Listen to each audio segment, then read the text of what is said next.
Le tourisme écologique qui correspond à une demande et récemment avec la coopération internationale on a développé la route des randonnées, on a développé aussi la destination verte Jebel Dahar qui a été il y a 3 ans je pense classée en Allemagne comme meilleure destination écologique au monde. On n'a peut-être pas assez communiqué sur cela.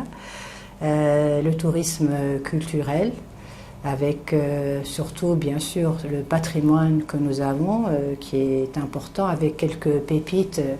On ne sait pas par exemple que nous avons un site archéologique où il y a en Méditerranée, c'est le seul site où il y a encore 3 temples debout. Le tourisme d'affaires, je pense qu'il est encore beaucoup à développer peut-être avec une modernisation des infrastructures. Et donc attirer l'opportunité dans ces cas-là, ce serait attirer une clientèle à plus forte valeur ajoutée. Une autre opportunité, c'est le développement de nouveaux marchés à côté des marchés traditionnels, donc des marchés émergents qui eux sont des marchés comme le marché asiatique par exemple, des marchés de circuits.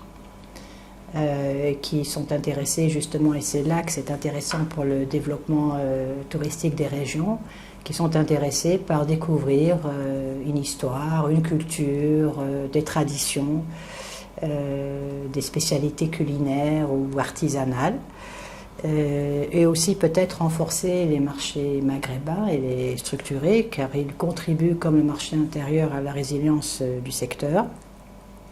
L'intégration technologique, de nouveaux outils numériques qui permettraient d'améliorer l'expérience client, d'améliorer la gestion hôtelière et le marketing sur les plateformes et les différents canaux aujourd'hui. Aussi jouer la carte du tourisme durable et responsable, et je pense que là on peut avoir un avantage concurrentiel avec des paysages très variés. Avec aussi aujourd'hui, grâce au souci que nous avons de plus d'inclusion et de développer tout ce qui est nouvelles expériences, qu'on appelle aussi le tourisme créatif, où on peut aller manger chez l'habitant, on peut aller participer à un atelier avec un artisan, réaliser son propre objet.